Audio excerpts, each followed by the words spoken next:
नमस्कार साथियों, स्वागत है आपके अपने यूट्यूब चैनल एग्रो पाठशाला में। आशा करता हूं कि आप सब अच्छे होंगे और अपनी पढ़ाई में लगे होंगे। जो भी क्लासेज आपके लिए प्रोवाइड करवाया जा रहा है, वो क्लासेज आप डेली बेसिस पे अटेम्प्ट कर रहे होंगे और डेली बेसिस पे उसे आप नोट्स बना रहे होंगे। आशा ये भी करता हूँ कि डेली क्विज प्रैक्टिस कर रहे होंगे। और क्विज प्रैक्टिस कहाँ होगा, तो टेलीग्राम चैनल एग्रो पाठशाला के ऑफिशियल चैनल पे जाकर आप जुड़ सकते हैं। साथ में हम ये भी प्रयास कर रहे हैं कि आपके पास कंटेंट जो पहुंचे वो इंडिया का बेस्ट कंटेंट और एग्जाम ओरिएंटेड कंटेंट पहुंचे। कंटेंट कैसा डिलीवर हो रहा है ये तो आप बताओगे, बट मेरा प्रयास यही है कि आपके पास जो कंटेंट पहुंच रहा है वो एक ऐसा कंटेंट पहुंचे जो कंटेंट इंडिया का बेस्ट कंटेंट हो। कल हमने हॉर्टिकल्चर्स के बारे में बात की थी और हॉर्टिकल्चर्स के ब्रांचेस के बारे में स्टार्ट कर ली थी। उससे पहले हमने इंट्रोडक्शन ऑफ हॉर्टिकल्चर्स बात की थी कि इंट्रोडक्शन ऑफ हॉर्टिकल्चर्स। अब हम ब्रांचेस को आगे की तरफ कंटिन्यू करेंगे कि ब्रांचेस यानी कि इसके शाखा के बारे में पढ़ेंगे कि ब्रांचेस कैसे हैं और ब्रांचेस कौन कौन सी है। इंट्रोडक्शन वाला पोर्शन हमारा कंप्लीट हो चुका है। आज हम इस ब्रांचेस को आगे की तरफ कंटिन्यू करेंगे कि कौन कौन सी चीजें हमें और पढ़नी है एडिशनली।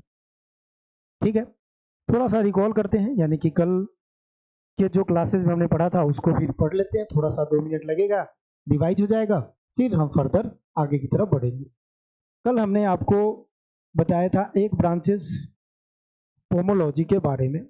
पोमोलॉजी के बारे में बताया कि भैया ये जो शब्द है ना, एक तो ये लैटिन से भी लिया गया है और ये ग्रीक से भी लिया गया। अगर दोनों लैंग्वेज पूछ लिया जाए तो दोनों से होगा। इंडिविजुअली किसी एक के बारे में पूछा जाए तो हम बोलते हैं पोमोलॉजी स्पेशली लैटिन शब्द से लिया गया। ठीक है, ये चीजें याद रखना। उसके बाद हमने बताया कि ये पोमो प्लस लॉजी से मिलकर बना है। पोमो का क्या मतलब होता है? पोमो का मतलब होता है फ्रूट और लॉजी का मतलब होता है स्टडी। तो फिर हमने डिस्कशन किया कि अगर आप साइंटिफिक या फिर लॉजिकली या फिर हम कह सकते हैं कंप्लीट इंफॉर्मेशन लेते हैं उस फ्रूट के बारे में, उस फ्रूट के क्लासिफिकेशंस के बारे में, उस फ्रूट के फीचर्स के बारे में, उस फ्रूट के टाइप्स के बारे में, तो ये पोमोलॉजी में आता है और हम पोमोलॉजी में पढ़ते हैं। फिर कल हमने ये भी बताया था कि भैया फ्रूट के बारे में तो पढ़ते हैं, लेकिन जब ये क्लासेस डीपली है और आप बहुत अच्छे तरीके से ड्राइव कर रहे हो तो आपको ये भी तो बताना पड़ेगा ना कि व्हाट इज फ्रूट, फ्रूट क्या होता है। तो कल हमने बताया भी था कि शॉर्ट फॉर्म में अगर कोई पूछता है फ्रूट क्या है, तो एक लैंग्वेज में तो हम क्या लिखेंगे कि ये मैच्योर फर्टिलाइज जो हमारे पास ओवरी है, इससे क्या बनता है? फ्रूट बनता है। फिर हमने ये भी बताया था कि जो ओव्यूल है उससे क्या बनता है? सीड बनता है। फिर हमने ये भी बताया था कि इंटेगुमेंट जो लेयर है, इंटेगुमेंट लेयर जो ओवरी के बाहर वाला लेयर होता है, और ये तीनों प्रक्रिया कब संपन्न होता है? आफ्टर फर्टिलाइजेशन, आफ्टर निषेचन इन फ्लावर में संपन्न होता है। तो यहाँ तक हमने डिस्कशन की थी। फिर हमने ये भी डिस्कशन किया था कि जब हम फ्रूट बनाएंगे, ओवरी के बारे में पढ़ेंगे कि वो ओवरी से कैसे फ्रूट बना, तो उसके लिए हमें दो चीजें पढ़ना पड़ेगा। एक तो पहले भाई पोलिनेशन पढ़ना पड़ेगा, परागण पढ़ना पड़ेगा, और एक फर्टिलाइजेशन पढ़ना पड़ेगा, फर्टिलाइजेशन पढ़ना पड़ेगा। और पोलिनेशन हम तभी समझ पाएंगे ना जब स्ट्रक्चर ऑफ फ्लावर को समझेंगे, स्ट्रक्चर ऑफ फ्लावर को समझेंगे। अगर फ्लावर के स्ट्रक्चर हमें बहुत अच्छे तरीके से आता है तो हमें पोलिनेशन भी आ जाएगा। और एग्जाम में पूछ भी लिए जाते हैं फ्लावर के रिस्पेक्ट में क्वेश्चन, तो फ्लावर के रिस्पेक्ट में भी हम क्या करेंगे? बात करेंगे। फ्लावर के रिस्पेक्ट में कल हमने बात किया था और स्ट्रक्चर ऑफ फ्लावर आपको बताया गया था। स्ट्रक्चर ऑफ फ्लावर में हमने बोला कि भाई फ्लावर होते हैं ना, वो दो पार्टों में डिवाइड होते हैं। एक तो जिसे आप नेसेसरी पार्ट कह के बुलाते हो, और एक जो आप एसेसरी पार्ट कह के बुलाते हो। नेसेसरी का मतलब होता है कि ये जरूरी है, या फिर इसे आप रिप्रोडक्टिव पार्ट भी कह देते हो, रिप्रोडक्टिव पार्ट भी बोलते हो। ठीक है, ये सहायक पार्ट होता है, सहायक भाग होता है जो किसको सहाय करता है? ये सहाय करता है नेसेसरी पार्ट को। नेसेसरी पार्ट में भी कल हमने बताया ये दो टाइप्स के होते हैं। कितने टाइप्स के होते हैं? दो टाइप्स के होते हैं। एक तो मेल रिप्रोडक्टिव पार्ट और एक female reproductive part. Male reproductive part के बारे में बताया कि ये डेवलप होता है माइक्रो स्पोर मदर सेल से। किससे डेवलप होता है? माइक्रो स्पोर मदर सेल से डेवलप होता है। जेनेटिक्स एंड प्लांट ब्रीडिंग जब हम आपको पढ़ाएंगे तो वहाँ बताएंगे बहुत डीपली तरीके से, ठीक है, कैसे डिवीजन होता है, कैसे मियोसिस क्या होता है, माइटोसिस क्या होता है, ये माइक्रो स्पोर मदर सेल क्या होता है। अभी सिर्फ इतना याद रखो, ये मेगा स्पोर मदर सेल और इनको हम एमएमसी कहते हैं और इसको भी हम क्या कहते हैं? एमएमसी कहते हैं। ठीक है, तो इतना हम बात कर चुके थे फ्लावर स्ट्रक्चर के बारे में।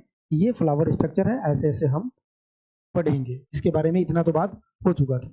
मेल पार्ट के बारे में बात कर लिया था कि मेल में क्या क्या होते हैं। फीमेल में बात कर लिया था। मेल में हमने आपको बताया था कि मेल पार्ट का जो मेन पार्ट है वो है पोलेन। क्या है? पोलेन। और पोलेन कहाँ बनता है? तो ये सब आप जानते हो, एंथर। और फीमेल पार्ट का अगर हम मेन पार्ट पूछा जाए तो एक। क्लियर है? तो ये भी बात हम कर चुके थे। अब टाइप ऑफ फ्लावर के बारे में बात कर लेते हैं। वो तो पार्ट ऑफ फ्लावर के बारे में मैंने बात किया था कि फ्लावर में ये पार्ट होते हैं। अब आज से एक हेडिंग डालना, type of flower, types of flower. Hindi में बोले तो पुष्पन के प्रकार।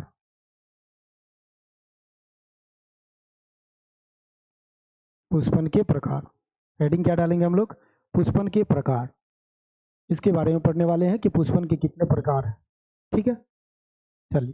तो टाइप ऑफ फ्लावर आप लोग हेडिंग डाल लीजिएगा कि टाइप ऑफ फ्लावर कितने प्रकार के होते हैं। ठीक है, तो ये दो प्रकार के होते हैं। ठीक है, अगर हम बात करें किस आधार पे, आगे भी हमें टाइप ऑफ फ्लावर पढ़ना है तो बेस्ड तो समझना पड़ेगा। Based on the flower part. Flower part जो आपने पढ़ा है ना, flower part male female accessory necessary, उसके आधार पे हम इसे कितने भागों में बांटेंगे? दो भागों में बांटेंगे। ठीक है, और देखो कई बार आपको ऐसा लग रहा होगा कि यार इतना बेसिक क्यों चल रहे हैं, आप हर सब्जेक्ट को इसमें कंपाइल क्यों कर रहे हो? नहीं, हर सब्जेक्ट कंपाइल नहीं, हॉर्टिकल्चर ही है और हर एक पॉइंट से क्वेश्चन आती है। अगर आपने सही से देखा होगा तो वो हर एक इंपॉर्टेंट पॉइंट है जो मैंने डील किया। ऐसा नहीं है कि वो ऐसे ही पॉइंट दिया गया, एग्जाम ओरिएंटेड पॉइंट डील कर रहा हूं मैं सब। ठीक है, और ऐसा भी डील कर रहे हैं कि हॉर्टिकल्चर का एक नॉलेज होना चाहिए और आपको लग रहा होगा कि कुछ तो हमें एक्स्ट्रा मिल रहा है। नहीं लग रहा होगा तो बताइएगा कमेंट में। चलो, तो ए नंबर, एक होता है कंप्लीट फ्लावर। क्या होता है? Complete flower. ठीक है, मतलब पूर्ण रूप से फ्लावर जिसे हम कहते हैं उसे हम कंप्लीट फ्लावर के नाम से जानते हैं। दूसरा जो होता है वो होता है इनकम्प्लीट, यानी कि अपूर्ण पुष्पन। ठीक है, इनकम्प्लीट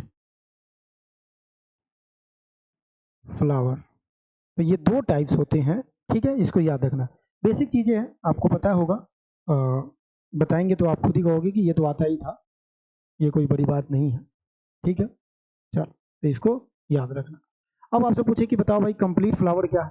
तो कंप्लीट फ्लावर का मतलब है कि अगर फ्लावर के अंदर सेपेल है, और सेपेल ग्रुप को हम क्या कहते हैं?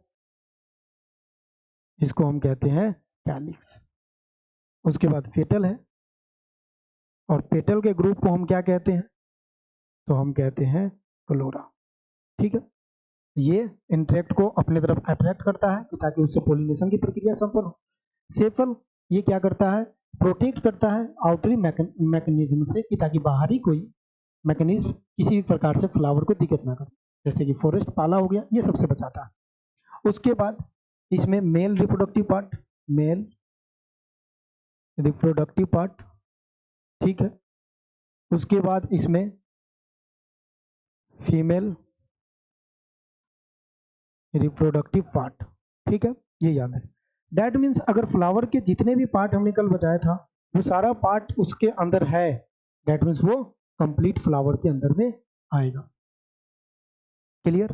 चलो, अगर इसमें से कोई एक भी चीज मिसिंग है, इसमें से कोई एक भी चीज मिसिंग है, जैसे ये तो कंप्लीट फ्लावर का हमारे पास परिभाषा हो गया कि एक ऐसा फ्लावर जिसके अंदर सेपल भी है, जिसके अंदर पेटल भी है, जिसके अंदर मेल रिप्रोडक्टिव पार्ट भी है और जिसके अंदर फीमेल रिप्रोडक्टिव पार्ट भी है। लेकिन एक ऐसा फ्लावर जिसमें कुछ ना कुछ क्या है, मिसिंग है। अब मिसिंग क्या हो सकता है? हो सकता है कि उस फ्लावर पे सेपल, पेटल और मेल रिप्रोडक्टिव पार्ट है, फीमेल रिप्रोडक्टिव पार्ट है ही नहीं। हो सकता है कि मेल और फीमेल है लेकिन सेपल और पेटल नहीं है। तो कोई अगर मिसिंग है, ठीक है, मिसिंग है, कुछ भी मिसिंग है, उसे हम क्या कहेंगे? इनकम्प्लीट। और इसे हम लिखना चाहें तो हम लिख सकते हैं मेल रिप्रोडक्टिव पार्ट, ठीक है, पहला। दूसरा हम लिख सकते हैं कि फीमेल रिप्रोडक्टिव पार्ट, ठीक है, कुछ भी एक मिसिंग होगा, दो भी मिसिंग हो सकता है, कोई जरूरी नहीं। और एक हो सकता है सेपल, ठीक है। तो ये क्या हो गया? इनकम्प्लीट हो गया ना, कंप्लीट फ्लावर नहीं है। कंप्लीट फ्लावर वही है जो चारों पार्ट लेकर बैठा हुआ है, जिसके अंदर चारों पार्ट है। इनकम्प्लीट वो है जिसके अंदर चारों पार्ट अवेलेबल नहीं है, कोई ना कोई एक पार्ट जो है वो मिसिंग है, उसे हम क्या कहेंगे? इनकम्प्लीट फ्लावर कहेंगे। आई होप कि आपको ये चीजें क्लियर हो चुका होगा। अब फिर चलते हैं दूसरा टाइप ऑफ फ्लावर के बारे में पढ़ते हैं, ठीक है। टाइप ऑफ फ्लावर, ये सेकेंड है, type of flower, types of flower, पुष्पन के प्रकार। हिंदी वाले अगर नहीं लिख रहे हैं तो आप लोग खुद लिख लेंगे। क्या लिखेंगे? पुष्पन के प्रकार। किसके आधार पर भैया? ये किसके आधार पर बता रहे हो? ये भी तो बता दो। ठीक है, इसके बारे में भी डिस्कशन करवा देते हैं कि किसके आधार पर बता रहे हैं। पुष्पन के प्रकार किसके आधार पर बता रहे हैं, इसके बारे में पढ़ लेते हैं। पहला, अच्छा आधार पहले लिख देते हैं। On the basis of, on the basis of reproductive part, ठीक है। सिर्फ कंप्लीट फ्लावर वाले पार्ट को हम डिस्कशन कर रहे हैं कि इस और उसमें भी रिप्रोडक्टिव पार्ट के आधार पे हम फिर फ्लावर को दो भागों में बांट देते हैं, ठीक है। पहला जो हमारा टाइप होता है वो होता है परफेक्ट फ्लावर, परफेक्ट फ्लावर, ठीक है। दूसरा जो हमारा टाइप होता है वो होता है इनपरफेक्ट, ठीक है, फ्लावर। क्लियर? तो एक परफेक्ट फ्लावर, एक इम्परफेक्ट फ्लावर। परफेक्ट फ्लावर की अगर हम बात करें तो परफेक्ट फ्लावर वो फ्लावर होगा, मान लेते हैं कि कोई फ्लावर है, उस फ्लावर के अंदर मेल भी है, मतलब मेल रिप्रोडक्टिव पार्ट भी है, रिप्रोडक्टिव पार्ट, ठीक है, इसको ऐसे लिखते हैं, मेल रिप्रोडक्टिव पार्ट भी है और उसके अंदर फीमेल रिप्रोडक्टिव पार्ट भी, फीमेल, ठीक है। इसको हम ऐसे लिखते हैं, सॉरी, इसको हम प्लस के चिन्ह देते हैं। तो क्या हो जाएगा? मेल रिप्रोडक्टिव पार्ट और फीमेल रिप्रोडक्टिव पार्ट अगर किसी फ्लावर के अंदर प्रेजेंट है, दैट मीन्स वो फ्लावर क्या कहलाएगा? तो वो फ्लावर कहलाएगा हमारा परफेक्ट फ्लावर। आई होप कि इसको समझ में आ चुका होगा, ठीक है। आई होप करता हूं कि इसको आपने समझ लिया होगा। तो इम्परफेक्ट फ्लावर क्या है भाई? तो इम्परफेक्ट फ्लावर का मतलब है एक ऐसा फ्लावर जिस फ्लावर के अंदर या तो मेल है, यानी कि मेल रिप्रोडक्टिव पार्ट है, या फिर फीमेल रिप्रोडक्टिव पार्ट, या फिर फीमेल है। इन दोनों में से कोई एक ही फ्लावर होगा, मतलब कोई एक ही पार्ट होगा, उसे हम क्या कहेंगे? उसे हम कहेंगे इम्परफेक्ट फ्लावर। क्लियर? तो परफेक्ट फ्लावर क्या है भैया? कि ऐसे फ्लावर जिसके अंदर मेल और फीमेल दोनों प्रेजेंट होता है, उसे परफेक्ट फ्लावर कहते हैं। तो फिर इस पोर्शन को और चीज भी तो हम कहते होंगे, मतलब अनदर नाम से भी हम तो जानते होंगे, इसको किस नाम से जानते हैं, तो उसको लिख लेते हैं। परफेक्ट फ्लावर का अगर दूसरा नाम पूछा जाए, आपसे पूछ ले कि बताओ परफेक्ट फ्लावर को और किसे क्या कहते हैं, या फिर इस फिनोमिना को और किस नाम से जानते हैं कि जिसके अंदर मेल और फीमेल दोनों हो, उस फिनोमिना को हम जानते हैं बाई सेक्सुअल फ्लावर के नाम से। किस नाम से? बाई सेक्सुअल फ्लावर के नाम से जानते हैं। क्लियर दिख रहा है? चलो, उस फ्लावर को हम जानते हैं हर्माफ्रोडाइट के नाम से। किस नाम से? हर्माफ्रोडाइट के नाम से जानते हैं। किस नाम से? हर्माफ्रोडाइट के नाम से जानते हैं। तो 3 नाम है परफेक्ट फ्लावर का, कि अगर किसी फ्लावर के अंदर मेल भी है फीमेल भी है तो उसे हम परफेक्ट फ्लावर कहेंगे। और इस परफेक्ट फ्लावर का जो अनदर नेम होगा, ये अनदर नेम है, क्या है? अन्य नाम है, अल्सो नोन एज जिसे कहते हैं ना, इंग्लिश वाले कहते हैं अल्सो नोन एज, वो हो जाएगा इसका अनदर नाम। क्लियर? इम्परफेक्ट फ्लावर को हम क्या कह सकते हैं भाई? इम्परफेक्ट फ्लावर को हम ये भी कह सकते हैं यूनिसेक्सुअल। नहीं कह सकते हैं? यानी कि जिसके अंदर एक ही सेक्स है, दैट मीन्स या तो मेल होगा या तो फीमेल होगा, दोनों एक साथ नहीं होगा। तो इस केसेस में हम क्या कहेंगे? एक अब्सेंट होगा, एक प्रेजेंट होगा। अगर ये अब्सेंट है तो ये प्रेजेंट होगा। क्लियर? तो ये मेल पार्ट हो गया, सॉरी परफेक्ट फ्लावर हो गया, और इन परफेक्ट फ्लावर हो गया। On the basis of reproductive part के बारे में पढ़ रहे हैं। On the basis of reproductive part के बारे में पढ़ रहे हैं, जो चीजें पहले जूम करके बताया गया था, पहले किस करके जूम करके बताया गया था, बढ़िया से लिखवाया था हमने कि देखो on the basis of reproductive flower. तो इस चीज को याद रखना, ठीक है? परेशान मत होना। चलो, और टाइप्स क्या है? तो और टाइप्स है, देख लेते हैं। पहला टाइप ये होगा, हेडिंग लगा लेना। दूसरा टाइप लिख लिया आपने, अब लिखो मोनोइसियस। ठीक है? तीसरा जो हमारा टाइप है इसी का, वो है मोनो मोनोइसियस। ठीक है? मोनोइसियस को हम लिखते हैं द्विलिंगी। द्विलिंगी देख लेना थोड़ा सा हिंदी, ठीक है? द्विलिंगी। मोनो, यार एक होता है, आप सर दो लिंगी बता रहे हो, कैसे? द्विलिंगी का मतलब ये होता है, मतलब देखो इन दोनों का ना अलग अलग अर्थ निकलता है। इंग्लिश वाले जो बोलते हैं ना, इंग्लिश में जो लिखा हुआ है ना, ये मोनो, ये रिप्रेजेंट करता है या रिस्पेक्ट किसके रिस्पेक्ट में? तो नंबर ऑफ प्लांट के रिस्पेक्ट में, नंबर ऑफ प्लांट के रिस्पेक्ट में ये डोनेट करता है कि भाई नंबर ऑफ प्लांट कितने हैं, उसके आधार पे इसे मोनोसियस कहते हैं। हिंदी वाले किस पे डोनेट करते हैं? तो लिंग के आधार पे, यानी कि रिप्रोडक्टिव पार्ट के आधार पे, रिप्रोडक्टिव पार्ट के आधार पे ये क्या करते हैं? तो इसे बुलाते हैं। तो समझ में आ चुका होगा कि क्या बात बताई जा रही है। ठीक है? अब देखो मोनोसियस का मतलब क्या है। जब नंबर ऑफ प्लांट के बारे में रिस्पेक्ट में बात कर रहे हैं, तो एक प्लांट है, उसके अंदर मेल फ्लावर और फीमेल फ्लावर दोनों, यानी कि उसके अंदर मेल फ्लावर और उसके अंदर फीमेल फ्लावर। अब आपसे पूछे कि भाई फिर परफेक्ट में और इनपरफेक्ट में क्या अंतर है, तो वो एक फ्लावर के अंदर था, ये एक प्लांट के अंदर है और डिफरेंट फ्लावर। एक प्लांट डिफरेंट फ्लावर, और उसमें मेल भी है और उसमें फीमेल भी है। ठीक है? उसे हम क्या कहेंगे? तो उसे हम कहेंगे, कई बार तो मैं यही भूल जाता हूँ। ठीक है? तो उसे हम कहेंगे फीमेल और उसे हम कहेंगे मेल, और उसको हम कह देंगे मोनोसियस। आशा करता हूँ कि ये चीजें आपको समझ में आया होगा कि ये क्या बताने की कोशिश की जा रही है। क्लियर है?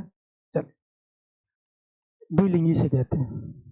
आगे अगला इसी का टाइप है, तीसरा चौथा, डायोसियस। ठीक है? इसी का टाइप। डायोसियस को हम कहते हैं एक लिंगी। एक लिंगी क्या कहते हैं? एक लिंगी। अब फिर से इंग्लिश वाले तो अलग अपना परिभाषा दे रहे हैं। डायो मतलब टू, ठीक है? इसियस का मतलब होगा प्लांट। ठीक है? इधर हिंदी में अलग रिस्पेक्ट बदल जाएगा, एक। और लिंग मतलब तो आप जानते हैं रिप्रोडक्टिव पार्ट के बारे में बात किया जा रहा है। रिप्रोडक्टिव पार्ट यानी कि एक फ्लावर, एक अंग, एक लिंग। तो जैसे देखो ये प्लांट है, इसमें ये फ्लावर है, यहाँ पे मान लो मेल पार्ट है। क्या है? मेल पार्ट है। क्लियर है? ये एक प्लांट है, इसमें ये एक फ्लावर है, यहाँ पे क्या है? फीमेल पार्ट है, फीमेल पार्ट है। क्लियर? तो इस पार्ट को हम क्या कहेंगे यार? इस पार्ट को हम क्या कहेंगे? इस पार्ट को हम कहेंगे डायोसियस। आ गया होगा समझ में? इस पार्ट को हम क्या कहेंगे? डायोसियस, एक लिंगी। तो आपसे कोई पूछे एक लिंगी का क्या मतलब है, तो एक लिंगी का सिंपल मतलब ये है, ठीक है। एक लिंगी का सिंपल मतलब यही होता है, दूसरा कुछ नहीं होता। आगे चले आगे उसे, चलिए तो ये हो गया मोनोसियस और एक हो गया डायोसियस।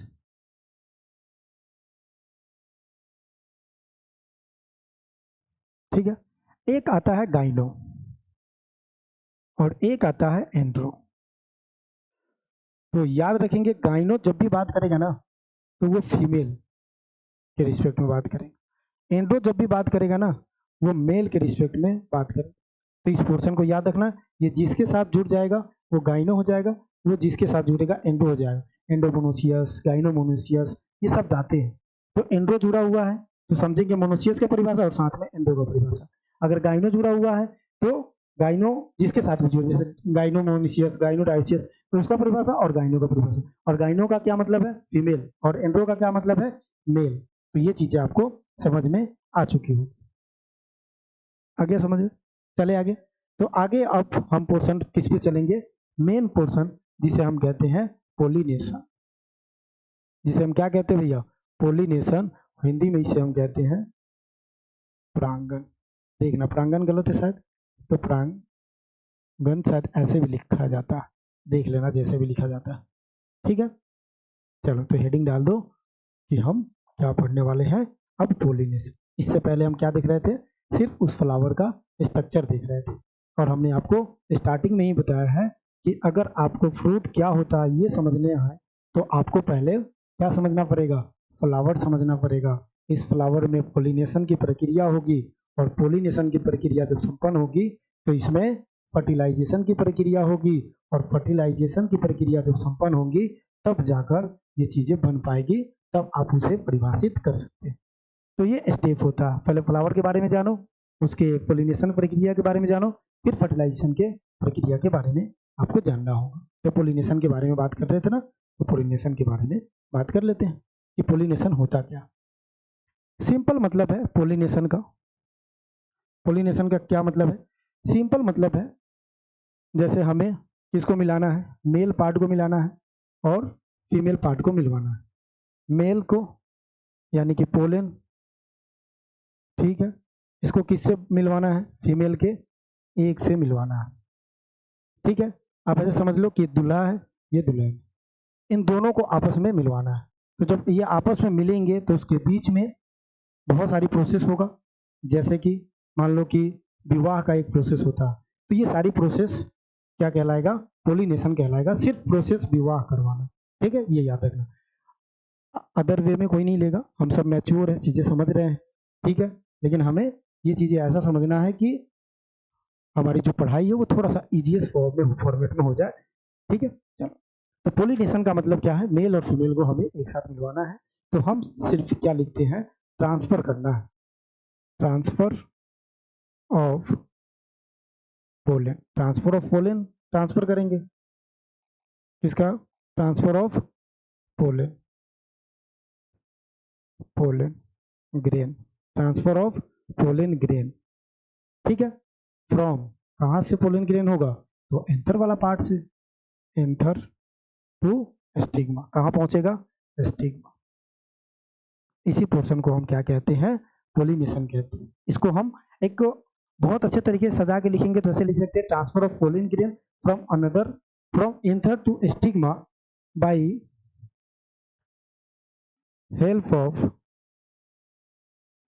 Various agent.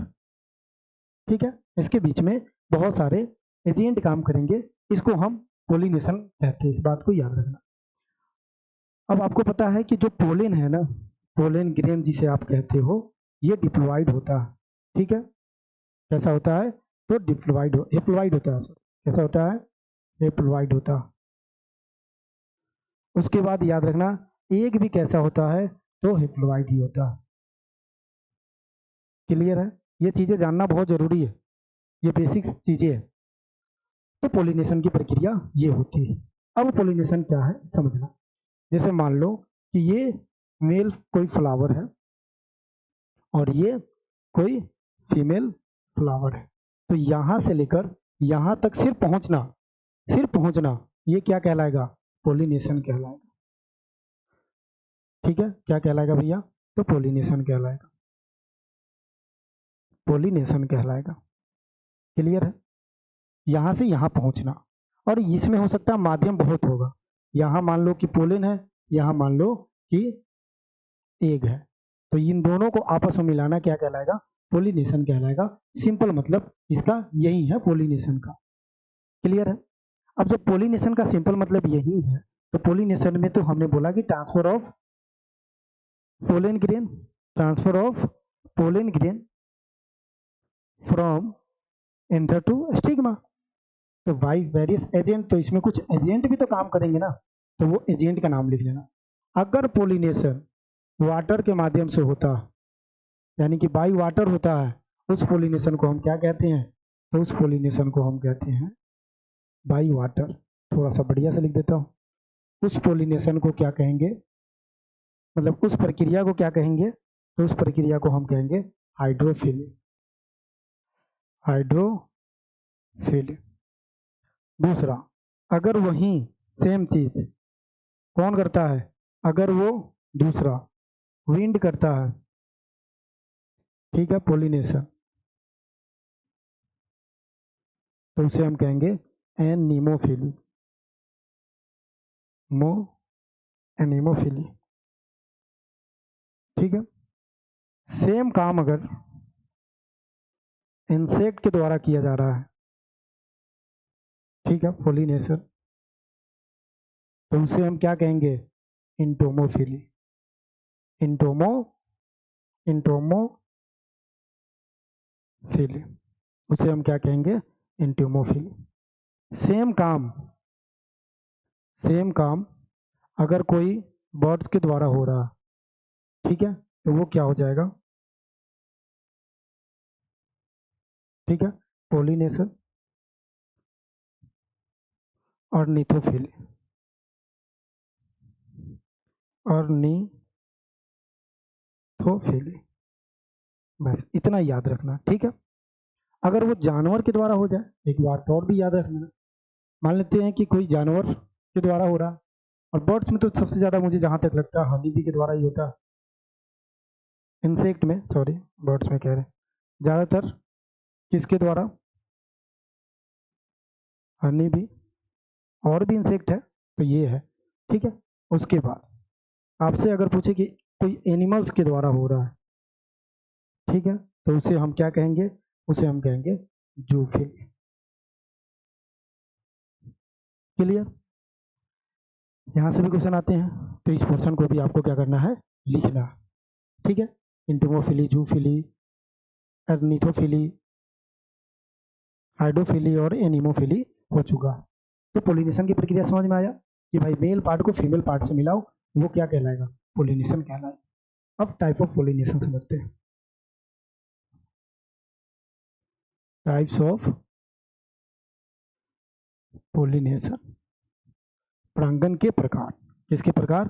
परागण के प्रकार, परागण कहते हैं सर, एक मिनट, क्या कहते हैं? परागण के प्रकार, लिख लेना भाई।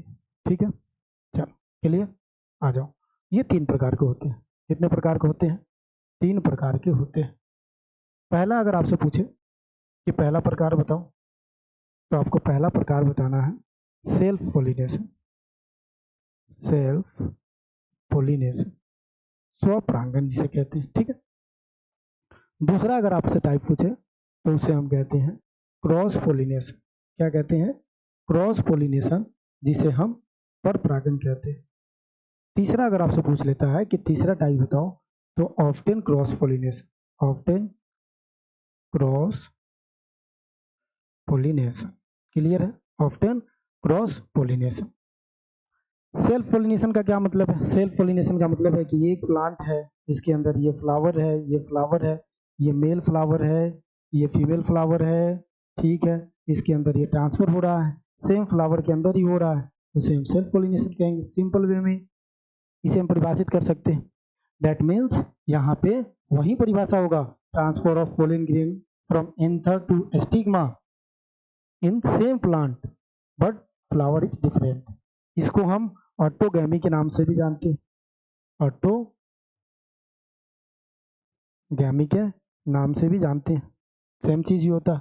ठीक है, इसमें याद रखना है कि 5% तक पॉसिबल है, लेस देन, कि इसमें क्रॉस पोलिनेशन हो सकता, 5% से कम, लेकिन मोर देन 95% इसमें सेल्फ पोलिनेशन होता, यानी कि सेल्फ पोलिनेशन होता। यहाँ पे क्रॉस पोलिनेशन में याद रखना कि यहाँ पे क्या होगा कि 100 to 100% कोई पॉसिबिलिटी नहीं है सेल्फ का, क्या होगा, क्रॉस हो जाएगा। और क्रॉस में क्या होगा, डिफरेंट फ्लावर होगा, डिफरेंट प्लांट होगा। ठीक है, ये याद रखना, एक प्लांट पे मेल होगा, जैसे ये है तो ये मेल फ्लावर इस पे है, और एक पे फीमेल फ्लावर है, तो इस पे क्या होगा, पोलिनेशन होगा, तो ये क्रॉस पोलिनेशन हो गया। ऑफ्टन क्रॉस पोलिनेशन होता क्या है, वैसे तो ये होता सेल्फ पोलिनेशन ही है, वैसे तो ये सेल्फ पोलिनेशन ही है, लेकिन कई केसों में क्या होता है कि कुछ केसेस में या कुछ परसेंटेज में ये क्या हो जाता है, तो क्रॉस का हो जाता है। तो हम ऐसे लिखते हैं 5 से 35, या कहीं कहीं बुक देखोगे ना तो उसमें 15 से 35% दिया हुआ, क्या होगा, तो 15 से 35% तो इसमें क्रॉस हो जाता, क्या हो जाता है, क्रॉस हो जाता है। लेकिन 65% से मोर देन क्या होगा, इससे लेस देन, ये क्या होगा, इसमें सेल्फ पोलिनेशन होगा, सेल्फ पोलिनेशन होगा। जैसे आप उदाहरण के लिए अगर हम बात करेंगे तो पिजन पी पढ़ते, ये क्या है, तो ऑफ्टन क्रॉस पोलिनेशन भी है। क्लियर हो गया। सेल्फ पोलिनेशन में फ्रूट में अगर हम बात करें तो एक ही एग्जांपल आपको याद रखना है, ग्रेप्स, अंगूर। ठीक है, ये एग्जांपल याद रखना है। यहाँ कोल क्रॉप हो जाएंगे, एप्पल वगैरह हो जाएगा, और क्रॉस का ऑफ्टन का तो बता ही दिया। तो ये टाइप ऑफ पोलिनेशन होता है, और जो हमने आपको दिखा दिया। ठीक है, इसमें अगर हम बात करें तो कोल क्रॉप हो जाएंगे, एप्पल आ जाएगा, पियर आ जाएगा, पल्म आ जाएगा, ये सब क्या हो जाएगा, क्रॉस। यहाँ पे क्यों नहीं बता रहे हैं, क्योंकि जब क्लासिफिकेशन ऑफ फ्रूट पढ़ाएंगे ना, तो on the basis of pollination के आधार पे, तो वहां पे इतना डिफाइन नहीं करेंगे, सिर्फ एग्जाम्पल बताएंगे आपको। तो यहाँ पे इसलिए नहीं बता रहे, क्योंकि वहां पे भी तो कुछ पार्ट बतना चाहिए बताने के लिए हमको, याद रखना। तो ऐसे तो डिफिनेशन याद रखना कि किसको हम क्या कहते हैं, ऐसे लिख लिया करो। जब भी हम साइड हो रहे हैं तो आप क्या किया करो, स्क्रीनशॉट लगा लिया करो, कि ताकि आप इस चीज को आसानी से याद कर सकते हो। ये लेक्चर हो सकता है तो थोड़ा सा ज़्यादा मिनटों का हो, या आवर्स का भी हो सकता है, 1.5 घंटे का हो सकता है, लेकिन मेन मकसद ये है कि आज हम ब्रांचेज ऑफ हॉर्टिकल्चर्स को कंप्लीट करेंगे। ठीक है, आ जाओ। अब ये समाप्त हो गया, तो सेल्फ पोलिनेशन के बारे में बात कर लिया। अब यहीं पे पढ़ लेते हैं, जेनेटिक्स एंड प्लांट ब्रीडिंग में डिवाइड हो जाएगा। यहाँ पे हम पढ़ते हैं फैक्टर, सही से लिख देता हूँ, नहीं तो आप कहोगे कि आपकी हैंड राइटिंग गजब ही है, वैसे तो है गजब ही। क्या लिख रहे हैं भाई, फैक्टर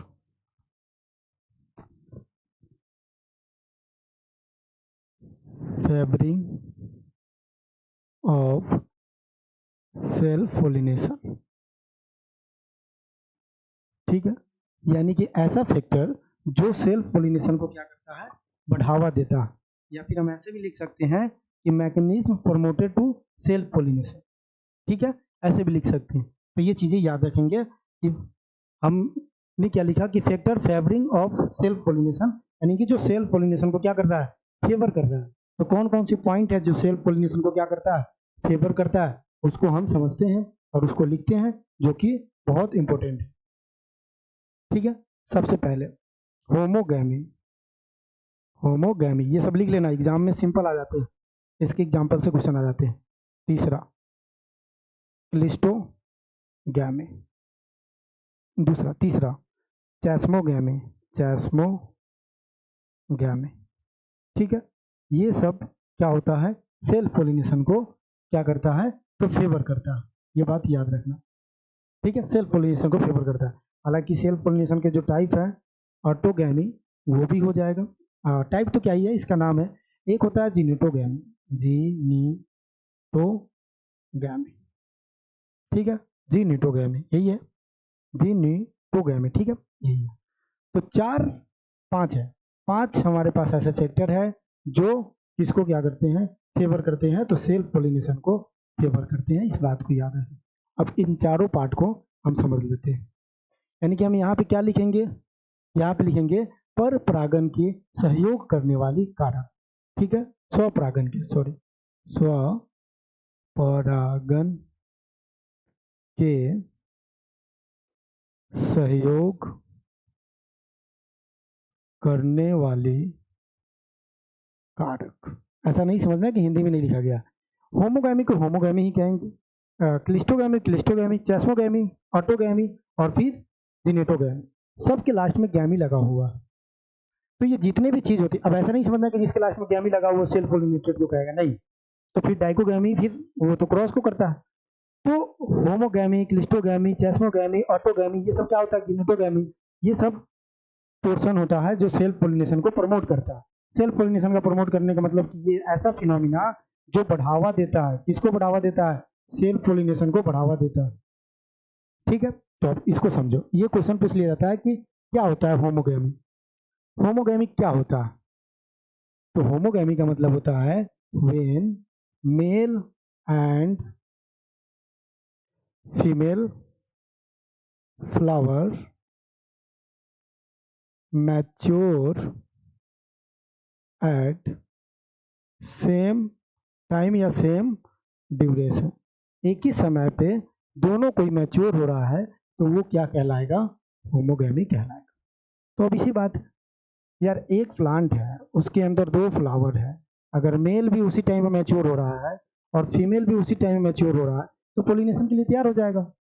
अगर फीमेल नहीं मैच्योर है तो इस मेल जब ये मैच्योर है तो ये दूसरे फ्लावर के साथ क्या करेगा, पोलिनेशन करेगा।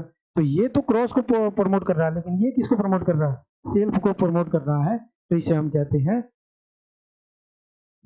Factor of favouring of self pollination. तो पहला समझ में आया, होमोगैमी।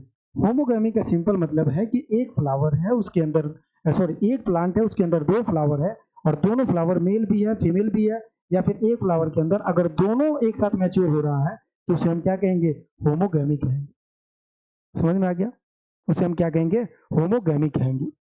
तीसरा, दूसरा क्लिस्टोगैमी और एक होता है चेस्मोगैमी। क्लिस्टोगैमी का मतलब होता है कि जो पोलिनेशन की प्रक्रिया, पोलिनेशन एंड फर्टिलाइजेशन, ठीक है, अकर्स इन अनओपन फ्लावर, उसे हम क्या कहेंगे, उसे हम कहेंगे क्लिस्टोगैमी। ये याद रखना, सिंपल यही पूछ लिए जाते हैं कि क्लिस्टोगैमी क्या होता है। तो cleistogamy pollination and fertilization occurs in unopen flower, flower अभी बंद है उसी में काम हो रहा है, तो ये चीजें हम क्या कहेंगे, क्लिस्टोगैमी। ठीक है, चेस्मोगैमी, ठीक है, चेस्मोगैमी भी कह देते हैं, तो प्रोनाउंसिएशन अलग अलग होता है।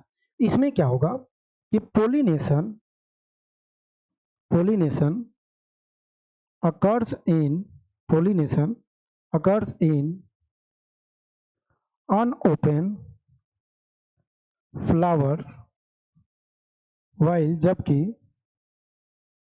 fertilization occurs in open flower। आ गया होगा समझ में भाई, क्या बताना चाह रहा है ये डिफिनेशन। ठीक है, तो pollination occurs in unopen flower, pollination तो बंद फ्लावर में हो रहा है, लेकिन फर्टिलाइजेशन की प्रक्रिया ओपन फ्लावर में होगा। या फिर हम ऐसे भी कह सकते हैं कि फर्टिलाइजेशन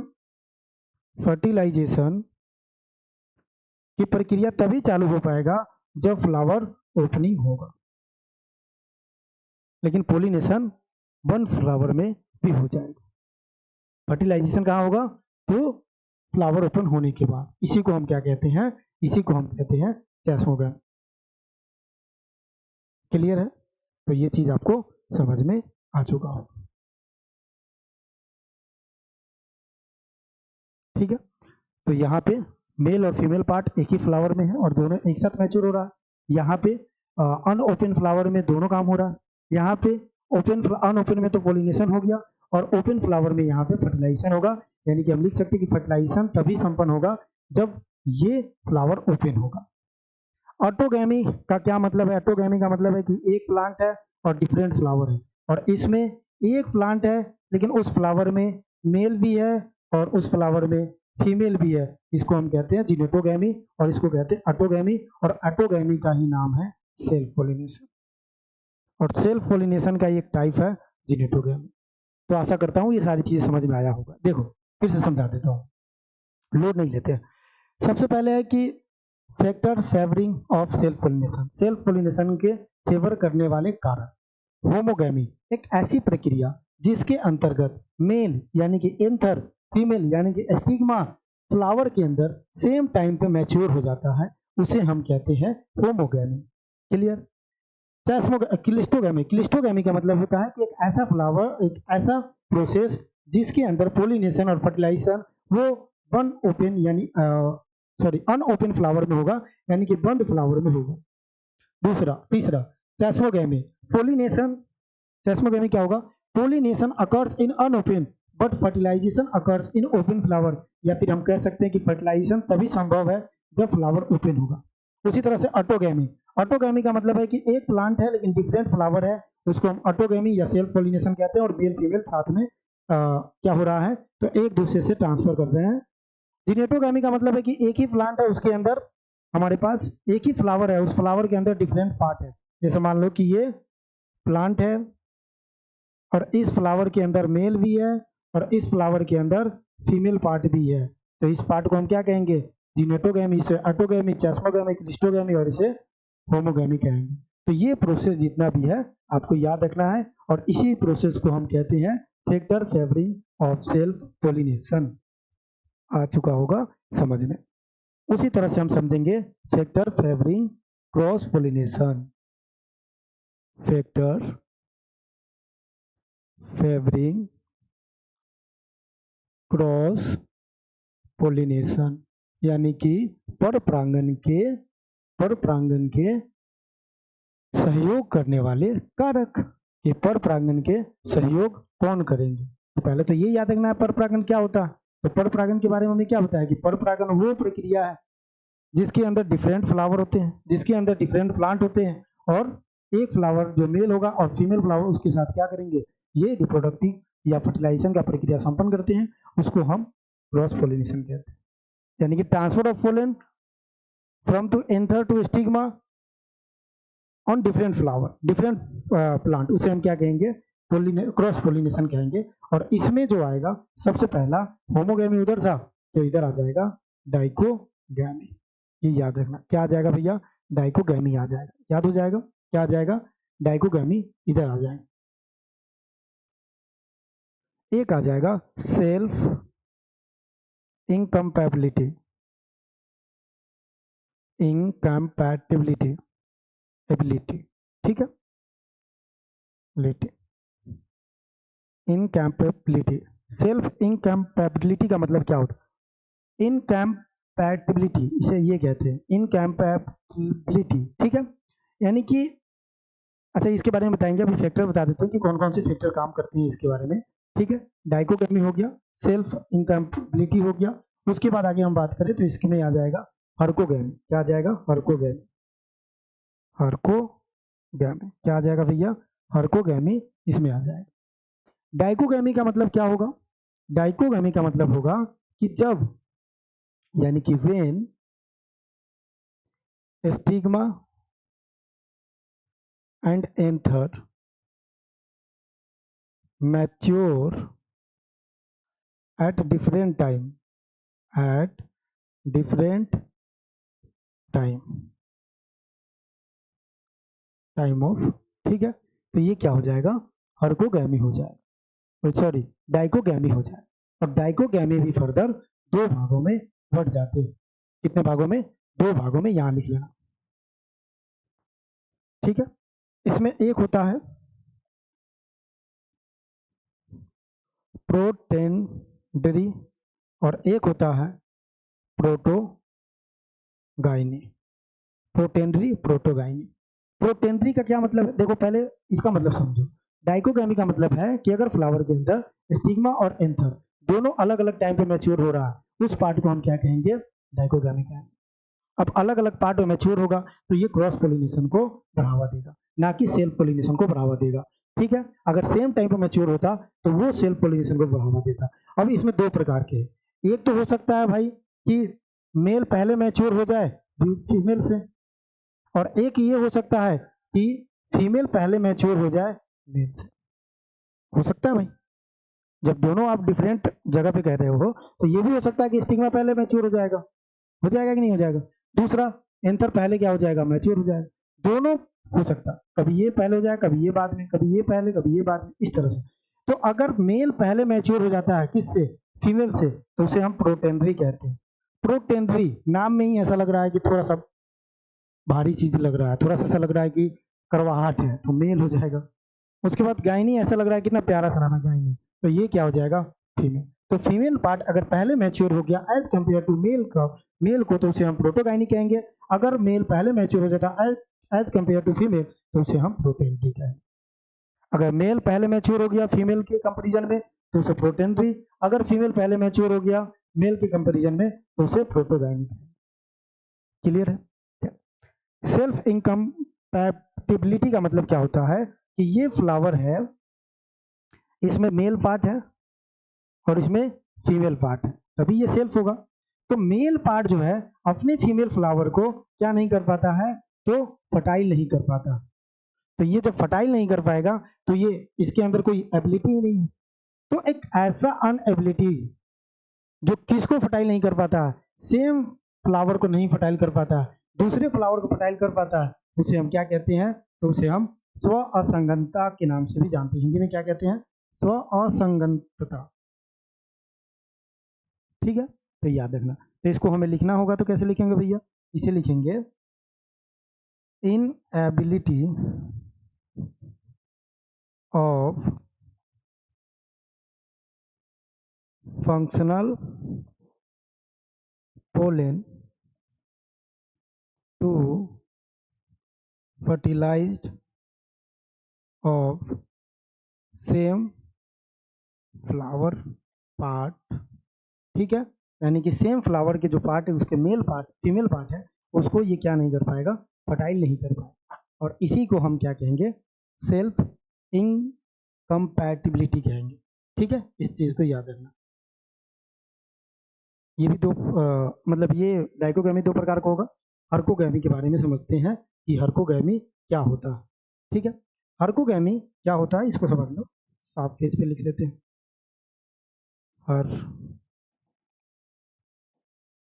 हर्कोगैमी, हर्कोगैमी का सिंपल मतलब ये होता है कि एक फिजिकल बैरियर आ जाता है, फिजिकल बैरियर क्या आ जाता है, फिजिकल बैरियर आ जाता है, जिससे वो सेल्फ पोलिनेशन नहीं हो पाता।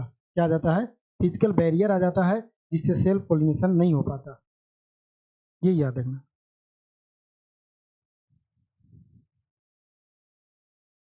ठीक है, जैसे कहाँ पे फिजिकल बैरियर आएगा, तो ये हमारा क्या है, एंथर वाला पार्ट है। ठीक है, एंथर वाले के पास में एक मेम्ब्रेन डेवलप हो जाता है, जिस मेम्ब्रेन को हाइलिन मेम्ब्रेन कहते हैं। और ये मेम्ब्रेन एक फिजिकल बैरियर की तरह काम करता है, और जिसके वजह से पोलिनेशन की फंक्शन, अब जैसे एंथर है, इसको घर से निकल, एंथर के पास कोई ऐसा गार्ड बैठ चुका है जो पोलन को निकलने ही नहीं देगा, तो क्या ये पोलन फर्टिलाइजेशन कर पाएगा या पोलिनेशन कर पाएगा, नहीं कर पाएगा। तो इस केसेस में हम कहेंगे ये हर्कोगैमी कहलाता है। इस केसेस में क्या कहेंगे, इसे हम हर्कोगैमी कह देंगे कि फिजिकल बैरियर है। ठीक है, तो इसको हम क्या लिखेंगे, इसको हम लिखेंगे some physical barrier at present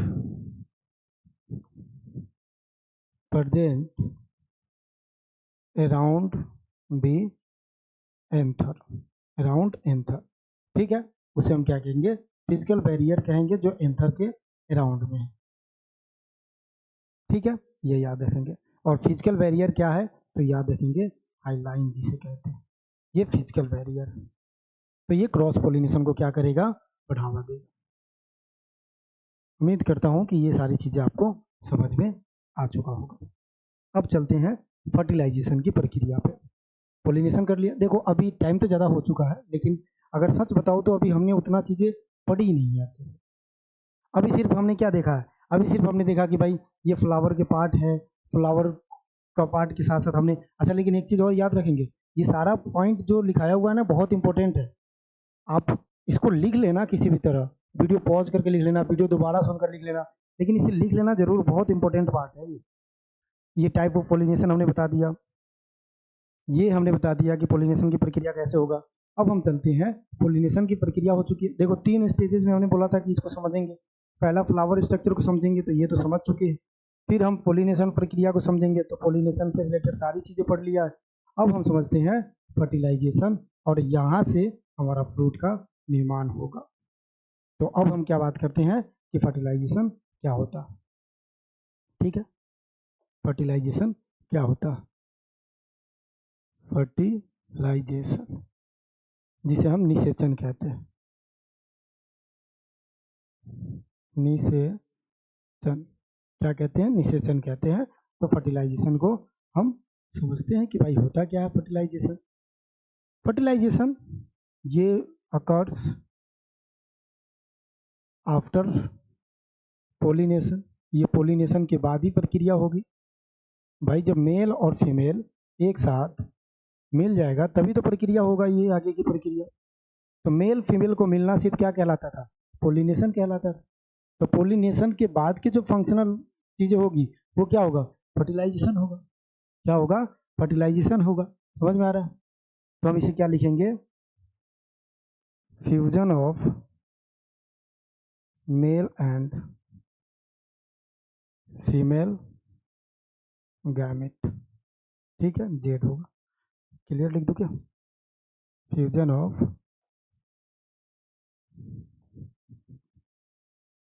mail and female gamete. ठीक है, मेल और फीमेल के मिलने से क्या होगा? तो ये प्रक्रिया संपन्न होगा, और इसी को हम क्या कहेंगे? फर्टिलाइजेशन कहेंगे। ठीक है, तो ये बात हमें पढ़ना है, क्योंकि हमें फ्रूट भी तो देखना है ना। अब आपको ऐसा लग रहा होगा कि biotechnology, genetics and plant feeding और सीड टेक्नोलॉजी के बारे में बता दिया। देखो मैं जानता हूँ ये यूट्यूब की क्लासेज आपको ऐसा लग रहा होगा कि इतना डेप्थ में पढ़ाने का क्या मतलब है, लेकिन मैंने आपसे वादा किया था कि ये यूट्यूब की क्लासेज नहीं, पेड लेवल की क्लासेज है, चाहे वो प्लेटफॉर्म यूट्यूब हो। ठीक है, मैं ये नहीं कह रहा हूँ कि मैं बहुत अच्छा पढ़ा रहा हूँ, मैं ये कभी नहीं कहता हूँ, लेकिन ये तो जरूर कह रहा हूँ कि कंटेंट जो आपके पास पहुँच रहा है, अगर आप नोट्स बना रहे होंगे तो अभी तक जो आपने नोट्स बनाया होगा ना, आपने खुद देखा होगा कि इसमें कितना कंटेंट भरा हुआ है। और ये ऐसा कंटेंट नहीं है कि सिर्फ बताया जा रहा है, पूछेगा कोई नहीं। ये ऐसा कंटेंट है कि पूछेगा भी, और ये कंटेंट हमें जरूरी भी है एग्जाम ओरिएंटेशन, मतलब एग्जाम पर्सपेक्टिव से भी और नॉलेज पर्सपेक्टिव से भी। क्लियर है? तो लिखो, फर्टिलाइजेशन की प्रक्रिया हमें यहाँ पे संपन्न होगी। अब जो हम फर्टिलाइजेशन की प्रक्रिया देख रहे थे ना, जैसे मान लो फ्लावर हमने बनाया था, तो ये वाला पार्ट बनाया था ना, ये वाला पार्ट, ये वाला पार्ट बनाया। अब बाहरी पार्ट को भूल जाते हैं, एंथर यहाँ पहुंचा, ऐसे हुआ, ये भूल जाते हैं। सिर्फ इतना ही का काम है। किसका काम है? इतना का काम है। जो पोलन बाहर से आता है, जो पोलन बाहर से आता है, बाहर से क्या, इसी पार्ट से भी आ सकता है। तो पोलन जो बाहर से आता है, ठीक है, वो रिसीव कौन करता है? तो ये स्टिग्मा करता है। स्टिग्मा रिसीवर पॉइंट कौन है? स्टिग्मा। जैसे पोलन रिसीव करता है, इसमें एक ट्यूब बनता है। क्या बनता है? ट्यूब बनता है, जिसे हम क्या कहते हैं? Pollen tube. और एक ऐसा ट्यूब जिससे पोलन ट्रांसफर हो रहा है, यहाँ से यहाँ आ रहा, पहुंच रहा है, उसे हम पोलन ट्यूब के माध्यम से जानते हैं। ठीक है, पोलन भी आता है तो यहाँ पे 2 सेल लेकर आता है। हालांकि अंतर की अगर बातें पड़े, बहुत डेप्थ में जाए, तो ये पोलन यहाँ से आता है और जर्मिनेट करके, जर्मिनेट बोल रहे हैं, जो डिवाइड होकर इसमें 2 सेल्स बन जाते हैं। तो 2 सेल्स आते हैं, तो ये पोलन का 2 सेल है। ठीक है, कितने सेल है? 2 सेल है, ये याद रखना। पहला जो सेल है, ठीक है, इसे हम कहते हैं जनरेटिव सेल। जनरेटिव सेल, ये जो लिख रहे हैं ना, काफी इंपॉर्टेंट है। दूसरा जो सेल है ना, वो है वेजिटेटिव सेल। वेजिटेटिव सेल, और ये दोनों सेल कहाँ जाएगा? तो ये दोनों सेल यहाँ पहुंचेगा, और यहाँ पहुंचकर फर्टिलाइजेशन की प्रक्रिया संपन्न करेगा, और दोनों से अलग अलग चीज बनेगा, और फिर इससे जाकर फ्रूट का डेवलपमेंट, सीड का डेवलपमेंट निश्चित हो जाएगा। क्लियर है? तो इस चीज को हम समझ रहे हैं, इसको हम क्या कहेंगे? इंटेगुमेंट लेयर कहेंगे। क्या कहेंगे भैया? Integument layer. इसको हम क्या कहेंगे? इस वाले का, सेकंड वाला को ओवरी कहेंगे। और ये क्या होगा? ओव्यूल होगा। और इस ओव्यूल के अंदर क्या होगा? एक होगा। क्लियर है? ये फर्टिलाइजेशन के बाद सीड कोट बनाएगा। ये भी कई बार क्वेश्चन पूछ लिया जाता है। ये फर्टिलाइजेशन के बाद फ्रूट बनाएगा। अभी बनाएंगे कैसे होगा। ये फर्टिलाइजेशन के बाद क्या बनाएगा? तो एक ये फर्टिलाइजेशन के बाद क्या बनाएगा? सीड। इसी को तो हम बीजांड कह रहे थे। तो इस पोर्शन को याद रखना। ये अब आपको पता हो चुका है। क्लियर है? अब हम सिर्फ अंदर की बात देखेंगे। समझ लो कि पोलन यहाँ पे पहुंच चुका है। समझ लेते हैं कि पोलन यहाँ पे पहुंच चुका है। तो अब अंदर जो प्रक्रिया होगा उसको हम समझते हैं कि ये अंदर की प्रक्रिया कैसे हो रही है। क्लियर है? ये बात याद रखना। ठीक है? ये क्या है? ये स्टिग्मा है और ये स्टाइल है। और स्टाइल के अंदर जो बना है वो पोलन ट्यूब है। तो अब इस वाले गोले को हम क्या करेंगे? समझने की प्रयास करेंगे। क्लियर? चलो तो अब गोला बनाते हैं। सिर्फ अब सिर्फ गोला बनाएंगे। ये गोला, ये गोला। क्लियर है? एक ही बना लेते हैं। दो बनाने का तो कोई मतलब ही नहीं। एक ही बना लेते हैं। इसके बीच में दो सेल होते हैं जिसे हम पोलर न्यूक्लियर सेल के नाम से जानते हैं। इसके बाहर तीन सेल होते हैं जिसको हम एंटीपोडल के नाम से जानते हैं। इसमें भी तीन सेल होते हैं, इसके बारे में भी बात करेंगे। ठीक है? तो ये कुल मिलाकर जो स्ट्रक्चर आप देख रहे हो, इस स्ट्रक्चर को हम क्या कहते हैं? जो संरचना आप देख रहे हो, इस संरचना को हम क्या कहेंगे भैया? इस संरचना को हम कहेंगे कि 7 हमारे पास सेल है, ठीक है, और 8 न्यूक्लियस है, केंद्रक है। ठीक है? कैसे है समझ। हर सेल में क्या होगा? यहाँ पे एक न्यूक्लियस तो होगा। तो 1 2 3, 1 2 3 और 1 2 3, लेकिन ये दोनों मिलकर एक बन गया, लेकिन न्यूक्लियस तो इसके अंदर होगा ना। अब देखो 1 2 3 4 5 6 7, तो 7 सेल हो गया, लेकिन इसके अंदर भी तो न्यूक्लियस 2 है, तो 2 ये हो गया, तो 6 और 2 8 हो गया। तो इस संरचना को हम कहते हैं 7 सेल प्लस 8 न्यूक्लियस। ठीक है? ये बात आपको याद रखना है। अब हम फ्यूजन की प्रक्रिया संपन्न करते हैं। फ्यूजन कैसे होता है इसको समझते हैं। फ्यूजन प्रोसेस, फ्यूजन प्रोसेस क्या समझते हैं? फ्यूजन की प्रक्रिया को समझते हैं। देखो, पहला अगर हम सेल लें, जनरेटिव सेल, जनरेटिव, हालांकि ये अगर बनाने बैठ जाए तो हम 1 घंटा तो सिर्फ जनरेटिव सेल और वेजिटेटिव सेल कैसे बना है उसमें बात करेंगे, लेकिन उतना डीपली हम नहीं पढ़ते, नीट की तैयारी करने नहीं आया, बट थोड़ी बहुत चीजें पता होना चाहिए। जो जनरेटिव सेल है ना, देखो जैसे पोलन बाहर से आया तो एक जनरेटिव सेल क्या करेगा? एक सेल के साथ फ्यूज करेगा। अच्छा, ये चीजें नहीं लिखवाया है तो यहाँ पे लिख लो। इसको हम पोलर सेल, सेंट्रल सेल के नाम से जानते हैं। ठीक है? और ये डिप्लॉइड होता है। ये जो होता है एंटीपोडल होता है, एंटीपोडल। इसमें एक जो होता है, एक होता है, ये एक सेल होता है। बाकी का जो होता है वो सिनर्जेटिक सेल के नाम से जानते हैं। ठीक है? सिनर्जेटिक सेल के नाम से जानते हैं। क्लियर? चल फिर आ जाते हैं जनरेटिव वाला पार्ट पे और इसको फ्यूजन करवाते हैं। तो जनरेटिव सेल क्या करेगा? जनरेटिव सेल क्या करेगा इसको समझना है कि जो एक सेल आपको दिखाई दे रहा है ना, उसके साथ फ्यूजन करेगा। और जनरेटिव सेल कैसा है? डिप्लॉइड है। और ये कैसा है? डिप्लॉइड है। तो ये कैसा बनेगा? डिप्लॉइड। तो इससे जो तैयार होता है वो होता है एम्ब्रियो। क्या तैयार होता है? एम्ब्रियो तैयार होता है, जिसे हम भ्रूण के नाम से जानते हैं। ठीक है? लेकिन उसी केसेस में अगर हम दूसरा बात करें, दूसरा भी तो एक सेल आया था, वेजिटेटिव सेल, वेजिटेटिव सेल। ये जो वेजिटेटिव सेल है ये तो एन है, लेकिन ये जो फ्यूजन करता है ना, एक से तो हो चुका है तो एक से तो फ्यूजन करेगा नहीं, तो ये पोलर न्यूक्लियर से करता है, यानी कि हम कह सकते हैं पोलर जो सेल है उससे कर रहा है। तो ये कैसा है? 2n। टोटल क्या बनेगा? 3n बनेगा। और ये जो बनेगा ये बनेगा इंडोस्पर्म। इंडोस्पर्म बनता है। क्या बनता है? इंडोस्पर्म बनता है। बताओ भाई, समझ में आया कि नहीं? क्या बनता है?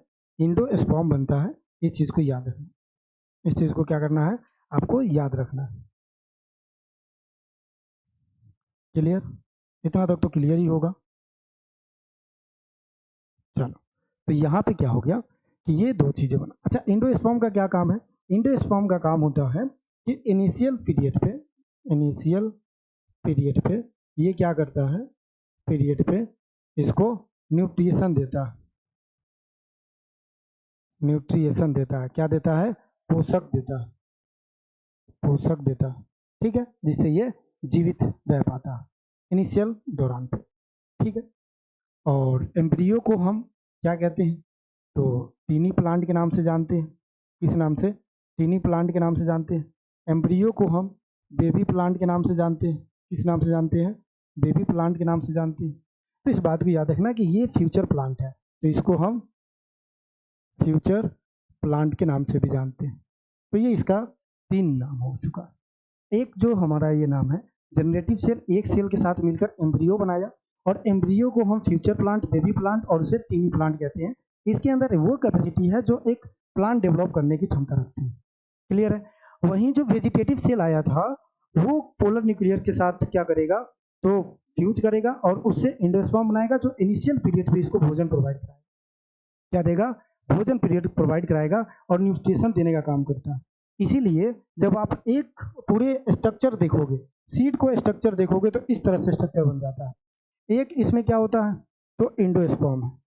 भाई हमने क्या बताया था आपको स्टार्टिंग में ही कि जैसे ही फर्टिलाइजेशन की प्रक्रिया संपन्न होगी, उस संपन्न के बाद एम्ब्रियो, एंडोस्पर्म और उसके साथ साथ जो इंटेगुमेंट लेयर है, इंटेगुमेंट लेयर है, वो लेयर किस में बदलेगा?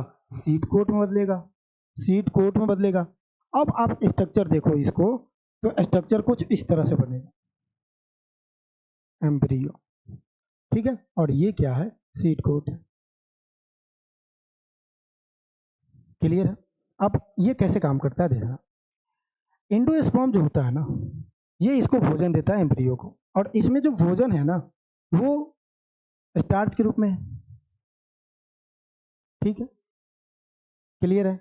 अब यहाँ पे एक हार्मोन GA3, हालांकि ये जगह डिप्टी हो जाएगा, ये हार्मोन वाला पार्ट में बताएंगे। GA3 एक एंजाइम डेवलप करता है जिसे कहते हैं एमाइलेज, एक minute, amylase enzyme, amylase enzyme क्या करता है? एमाइलेज एंजाइम सीक्रेट करता है, और ये एमाइलेज एंजाइम जो है स्टार्च को, ये क्या काम करता है? तो जो स्टार्च है पॉलीसेकेराइड, इसको बदलता है मोनोसेकेराइड में, मोनोसेकेराइड यानी कि ग्लूकोज में, और ग्लूकोज में जैसे ही बदलता है यहाँ जर्मिनेशन होना स्टार्ट हो जाता है, फिर ये जर्मिनेट करता है। इसलिए GA3 को हम क्या बोलते हैं कि जर्मिनेशन के लिए भी हेल्पफुल करता है, जर्मिनेशन के लिए भी हेल्पफुल करता है, और सीड को डोरमेंसी से तोड़ता भी, ठीक है। तो ये सीड स्ट्रक्चर यहाँ पे ऐसे डेवलप हो चुका, क्लियर हो चुका है, सीड का डेवलपमेंट ऐसे हो चुका। अब यहाँ पे फर्टिलाइजेशन की प्रक्रिया संपन्न हो गई, फर्टिलाइजेशन यहाँ पे क्लियर हो चुका है। अब अगर हमें डिफाइन करना हो तो हम डिफाइन करेंगे अकॉर्डिंग टू बोटनी, ठीक है, बोटनी के आधार पर डिफाइन करेंगे। किसको डिफाइन करेंगे भैया? तो बोटनी के आधार पे किसको डिफाइन कर रहे हो यहाँ पे? तो बोटनी के आधार पे डिफाइन कर रहे हो कि व्हाट इज फ्रूट, ठीक है, व्हाट इज फ्रूट, कि फ्रूट क्या है, व्हाट इज फ्रूट। तो इस केसेस में हम क्या लिखेंगे कि fruit is a mature fertilized ovary after completed fertilization, fertilization, after complete fertilization. बताइए इसमें कहीं तक कोई भी दिक्कत? देखो स्टार्टिंग में अगर हम आपको सिंपल बता देते हैं कि फ्रूट ये होता है, तो भाई आप तो समझ ही जाते हैं, हमने स्टार्टिंग में भी बताया है कि फ्रूट ये होता है। लेकिन ये फ्रूट कैसे बना, तो अब पता चला ना कि भाई पहले ये प्रक्रिया संपन्न हुआ, ये चीजें हुई, तब जाकर वो बदला। किसमें बदला भाई? तो वो बदल गया एम्ब्रियो फ्रूट में, और ओव्यूल जो था वो किसमें बदल गया? तो वो बदल गया सीड। ठीक है, ये चीजें याद रखना। अब यहाँ पे अगर हम, ये तो बोटनी के अनुसार से हमने पढ़ लिया कि बोटनी के रिस्पेक्ट में, अगर हमें अकॉर्डिंग टू हॉर्टिकल्चर डिफाइन करना हो कि भाई फ्रूट क्या है, तो उसको भी लिख लेते हैं अकॉर्डिंग टू हॉर्टिकल्चर, लिख लो, हेडिंग डालो इसको। यानी कि उद्यान विज्ञान के रिस्पेक्ट में क्या बात करेंगे, what is fruit, what is fruit. उद्यान विज्ञान के रिस्पेक्ट में क्या बात करेंगे, व्हाट इज फ्रूट। तो हम लिखेंगे कि फ्रूट जो है एक राइप ओवरी है, पका हुआ ये क्या है, ओवरी है, जो हार्वेस्ट होता है फिजियोलॉजिकल मैच्योरिटी पे। यानी कि फ्रूट इज राइप या राइप्ड या राइपेन ओवरी विच हार्वेस्टेड एट फिजियोलॉजिकल मैच्योरिटी। ठीक है, किस पे हम करते हैं, फिजियोलॉजिकल मैच्योरिटी पे करते हैं। ठीक है,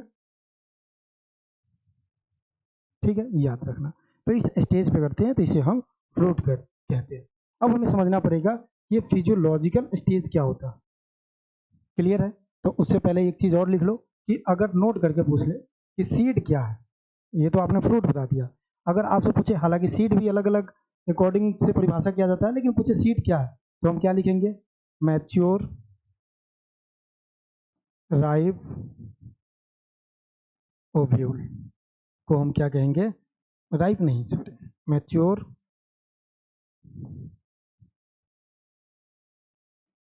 फर्टिलाइज्ड ओव्यूल। ठीक है, इसको हम क्या कहेंगे, इसको हम सीड कहेंगे। बताओ भाई, आया कि नहीं समझ में। 1 घंटा 6 मिनट, 1.5 घंटा का भी लेक्चर हो सकता है, तो आपको परेशान होने की आवश्यकता नहीं है। याद रखेंगे कि ये सारी चीज़ें हमें कहीं ना कहीं हेल्प करेगी। ठीक है, अब 2 चीज़ें और भी लिख लो। ठीक है, डीपली चल रहे हैं तो यहीं से सारी चीज़ें पढ़ाते हुए चलेंगे। अब लिखो, अब क्या लिखोगे, लिखो सम इम्पोर्टेंट, यार गलत है, सम इम्पोर्टेंट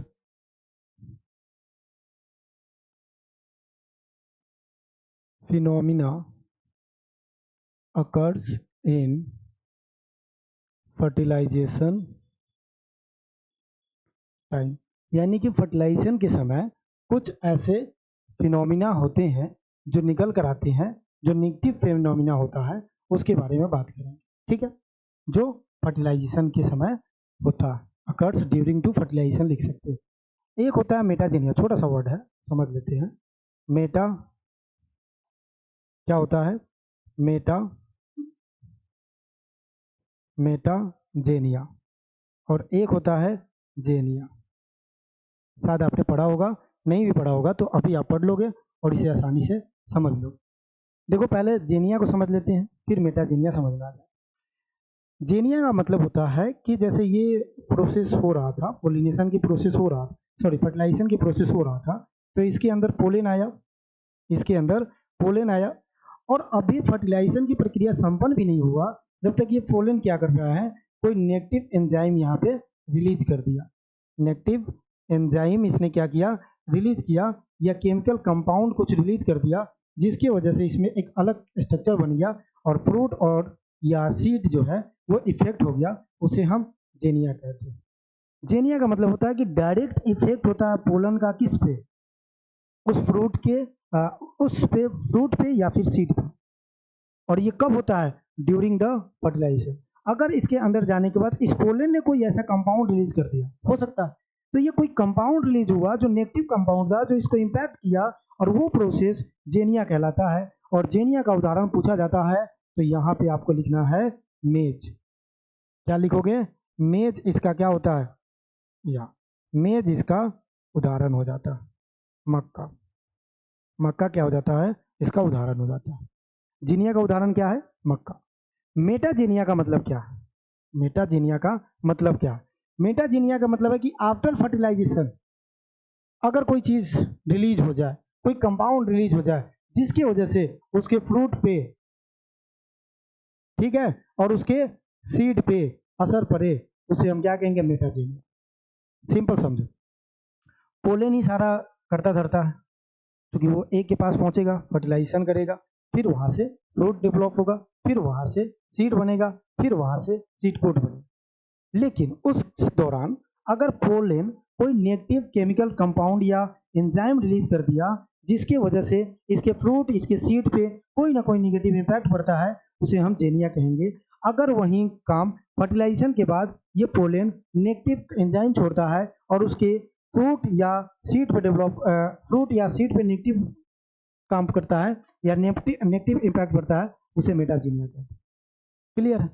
इतना तो याद हो जाना चाहिए आपको। मेटाजेनिया का एग्जाम्पल आप लोग लिख लीजिएगा, क्योंकि एग्जाम में पूछे जाते हैं। सबसे पहला आप लिखिएगा डेट पाम, मेटाजेनिया पूछ लिया जाता है, डेट पाम, ठीक है, मेटाजेनिया का उदाहरण डेट पाम। दूसरा जैकफ्रूट, जैकफ्रूट, ठीक है। उसके बाद कुकुम्बर, ठीक है, ये एग्जाम्पल आपको याद होना चाहिए। उसके साथ साथ बोटल गार्ड, बोटल गार्ड, उसके साथ साथ चाऊ चाऊ, ये जितने एग्जाम्पल है ये मेटाजेनिया है। और मेज जो है वो जीनिया है। एम फॉर मेज तो वो मेटा नहीं होगा, वो जेनिया हो जाएगा, याद रखेंगे, ठीक है। तो आशा करता हूँ कि ये चीजें आपको समझ आ चुकी हो। अब तो हमने ये भी प्रोसेस देख लिया। अब आपने फ्रूट के बारे में समझा कि भाई फ्रूट क्या है। तो फ्रूट आपने बोला कि एक मैच्योर ओवरी है, यही बोला ना आपने। तो मैच्योर ओवरी में क्या क्या होता है उसको देख लो। अगर हम इस तरह से स्ट्रक्चर बनाए, नो डाउट ये सही स्ट्रक्चर नहीं बनेगा यार, गलत बनेगा। अगर हम इस तरह का कोई स्ट्रक्चर बना दें, ठीक है, इस तरह का, तो जो ऊपर वाला लेयर होता है ना, ऊपर वाला लेयर, ये वाला लेयर, ठीक है, इसको हम कहते हैं पेरिकार्प, ठीक है। बीच वाला जो गुद्दा होता है, ये वाला, इसको हम कहते हैं मीजोकार्प।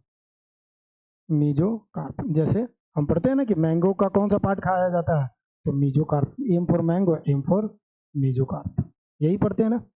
और जो लास्ट वाला होता है उसे हम कहते हैं इंडोकार्प, इंडो। क्लियर होगा कि किसे हम क्या कहते हैं।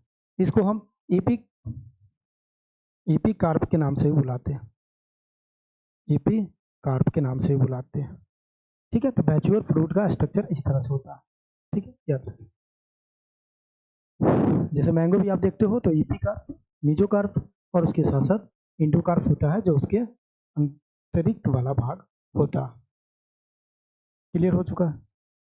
अब एक चीज जो रह गई थी उसको समझते हैं, जिसे हम कहते हैं फिजियोलॉजिकल मैच्योरिटी क्या होता है। बताया था ना आपको, चलो एक बार और बता देता हूँ। कितने टाइम हो गए? तो 5 बजने। फिजियोलॉजिकल मैच्योरिटी क्या होता है, ठीक है, समझना होता क्या। देखो, कोई भी फ्लावर है, मतलब कोई भी फ्रूट है, फ्रूट तो बता ही दिया ना क्या होता है। उसके अगर स्ट्रक्चर देखोगे ना तो वो पहले क्या होता है, जर्मिनेट होगा, मतलब सबसे पहले तो अगर देखें तो फ्लावरिंग आएगा उसके अंदर, या फिर हम कहते हैं कि बर्ड्स निकलेगा उसके अंदर, जिसे हम फ्लावर बर्ड डिप्रिसिएशन कहते हैं। तो उसके अंदर क्या निकलेगा, फ्लावर बर्ड निकलेगा। उसके बाद उसमें फ्लावरिंग होगा, क्या होगा, फ्लावरिंग होगा। जैसे ही फ्लावरिंग होगा वो क्या करेगा, फ्रूट बनाएगा। क्या बनाएगा, क्या बनाएगा, फ्रूट सेटिंग होगा, मतलब फ्रूट सेट होगा यहाँ पे। उसके बाद वो फ्रूट क्या करेगा, मैक्सिमम ग्रोथ कर लेगा अपना, मैक्सिमम ग्रोथ, ठीक है, ग्रोथ कर लेगा।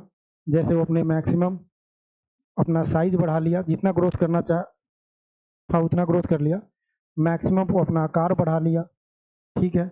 उसके अंदर मैक्सिमम जो क्वालिटी क्वांटिटी वो चीज़ें हो गई। तो मैक्सिमम जितने से ज़्यादा, जितना ज़्यादा ग्रोथ करना है उतना ज़्यादा ये इन्होंने क्या कर लिया, ग्रोथ कर लिया, वेट बढ़ा लिया, साइज बढ़ा लिया, उसके आकार बढ़ा लिया। अब इससे ज़्यादा ये नहीं हो सकता है।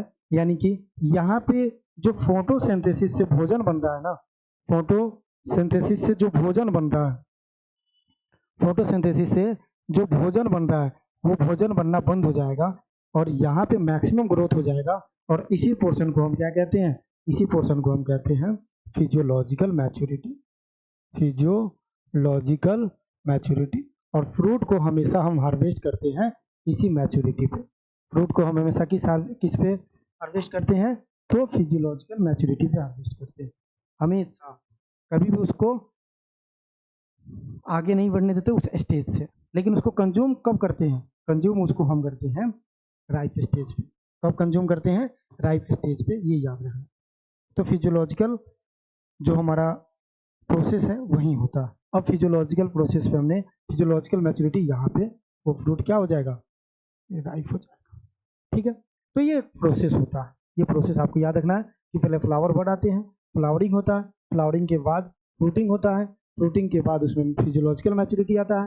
फिर वो क्या होता है, यहाँ पे कुछ केमिकल कंपाउंड्स में चेंज होते हैं, कुछ केमिकली यहाँ पे चेंज हो जाते हैं, यहाँ पे फिजिकली, यहाँ पे केमिकली चेंज होता है और वो राइप हो जाता है, पक जाता है और वहाँ से हम खा लेते हैं। दोनों में अलग होता है। यहाँ पे सिट्रिक एसिड जैसे पाया जाता है, वहाँ पे दिखेंगे तो यहाँ पे खट्टा लगेगा, वहाँ पे मीठा लगेगा राइप होने के बाद। ठीक है, तो ये याद रखेंगे, फिजियोलॉजिकल मैच्योरिटी यही होता है। याद है, फिजियोलॉजिकल मैच्योरिटी यही होता है। यहाँ पे जो भी भोजन होती है ना, वो स्टार्च के रूप में होता है। देखो जैसे मैंगो आपने खाया, तो मैंगो हम लोग तो बच्चे में अभी भी जब अपन गार्डन वगैरह में जाते हैं तो वहाँ से अपना मैंगो तोड़कर कांचे ही खा रहे थे। तो उसमें जो भोजन होता है वो किस फॉर्म में होता है, स्टार्च के फॉर्म में होता है। तो स्टार्च हमें कैसा लगता है, थोड़ा सा कड़वाहट लगता है, तब तो हम उसके अंदर नमक वगैरह मिला के खाते हैं। तो ये कड़वाहट लग रहा है क्योंकि ये किस फॉर्म में, फिजियोलॉजिकल मैच्योरिटी पे है, तो इसमें जो भोजन है स्टार्च के रूप में है। अब इसमें जैसे ही GA3 का फॉर्मेशन होगा तो ये क्या होगा, ये एमाइलेज एंजाइम में बदलेगा। एमाइलेज एंजाइम यहाँ सीक्रेट करेगा और ये ग्लूकोज किस में बन जाएगा, मोनोसेक्राइड में बदल जाएगा। मोनोसेक्राइड में बदल जाएगा, दैट मीन्स ग्लूकोज में बदल जाएगा। ये स्टार्च किस में बदलेगा, ग्लूकोज में बदल जाएगा। स्टार्च किस में बदलेगा, ग्लूकोज में बदल जाएगा। क्लियर है, स्टार्च किस में बदल जाएगा, ग्लूकोज में बदल जाएगा।